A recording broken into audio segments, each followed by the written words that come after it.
हे paper cutting अस्तरवर कापताना मागच्या भागाला कुठेही एक्स्ट्रा ठेवायचं नाहीये, आहे तसंच पेपर कटिंग कापायचे।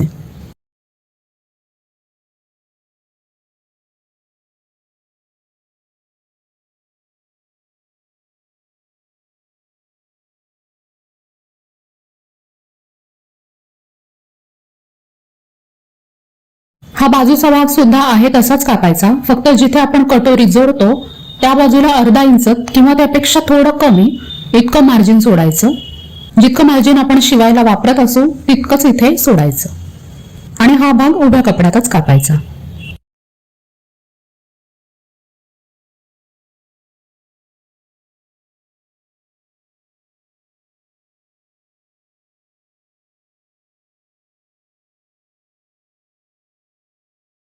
कटोरीचं पेपर कटिंग टाकताना नेहमी तिरक्या कपड्यावर टाकायचं आणि ह्या भागाला आपण हुक आय पट्टी जोडतो त्या बाजूला अर्धा इंच आणि बाजूचा भाग जोडतो तिथे अर्धा इंच इतकं दोन बाजूला एक्स्ट्रा मार्जिन सोडायचं।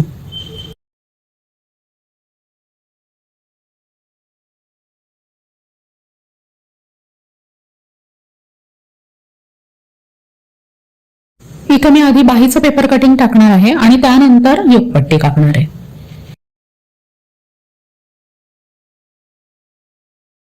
आता हे पेपर कटिंग तयार असल्यामुळे मी आहे तसंच त्याच्यावर टाकले आणि तसंच कापून घेणार आहे।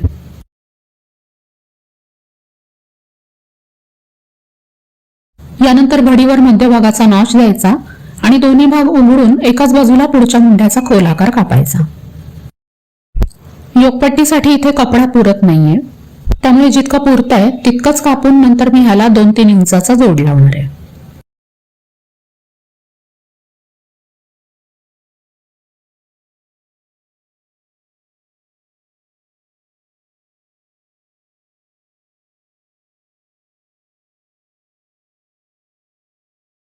मेन फॅब्रिकवर कापताना मी हे अशा प्रकारे डबल ठेवले आणि दोन्ही बाह्या कापून घेतल्या। आपण हलतंय असं वाटलं तर तुम्ही इथे पिन लावून घेऊ शकता।